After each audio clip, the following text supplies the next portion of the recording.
This era of recruiting is obviously changed. It's different. How do you balance transfer portal recruiting versus high school recruiting and where the value is placed? Does it change each year? What's your approach to it? Yeah, since we've been here, we've put a high premium on making sure we get the best players in the nation. And I think you want to build it from the ground up. You always want to start with high school.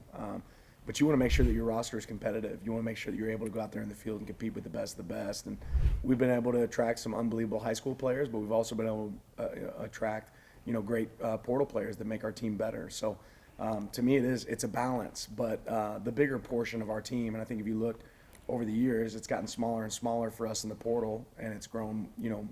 It's been about the same in high school or grown. In high school, that's our model. We want to build it from the ground up with high school recruiting. And then add pieces to the puzzle that help us compete on Saturdays. Yeah, speaking of competing, how do you compete, right, when there are options in the portal available that are proven players, whereas you have highly recruited players as well that haven't been on the field yet? What's your emphasis with that balance, especially where your roster is right now? Yeah, if you're on a roster, it's our job to develop you and maximize your potential. But it's also, you create competition by being able to bring guys in as well. So, I think it's every day. It's roster management. It's evaluation every single day. You have to trust your eye too on guys that you brought in and know that there's a difference in a freshman and a senior, and a freshman and a junior. So that's all part of the puzzle, right? And piecing that together, and how does somebody fit within the team? When you're having success as a head coach, you're going to have some attrition. That's how you ended up here.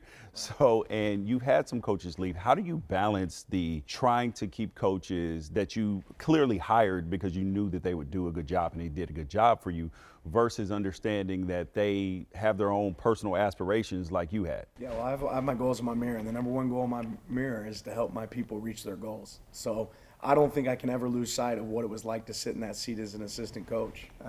And obviously we want to make this place unbelievable here to where it's hard for people to leave, and I think we've created that. I think it is hard for people to leave Oregon.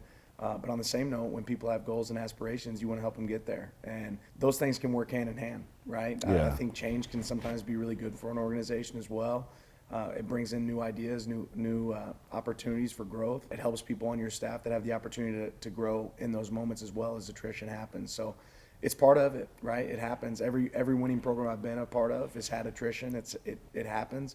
You just hope the people that are leaving your program are leaving for great opportunities. Yeah, and sometimes that includes the players who hop in the transfer portal. How does that process usually work? Because I don't think that fans usually understand that if a player wants to hop in the portal, does he call you and say, hey, coach, I'm thinking about leaving? Like, how does that usually work? Yeah, I always say to our players, I think every person in this program deserves that conversation, right? I think before you read it on Twitter, you should have a conversation first. And as a man, you guys have done an unbelievable job here at Oregon, and we really take pride in wearing that O.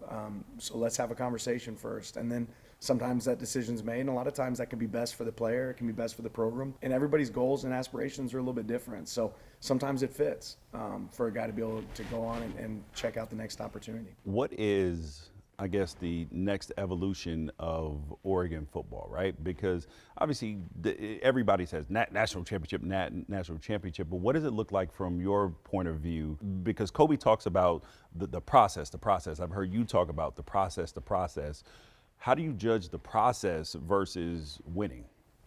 Yeah, I always think winning is a result of the process, right? And every year somebody will ask me what my expectations are for this team, and for me it's for us to be the best version of ourselves. If we're capable of competing for a national championship, we want to be able to do that, right? But that starts with being the best version of yourself, being the best team that you can possibly be. And like I said, we went from 10 wins to 12 wins to 13, winning a Big Ten championship. Like, there's been clear steps where we've gotten better and better each year. The goal is to continue to get better, and that starts by focusing on that process.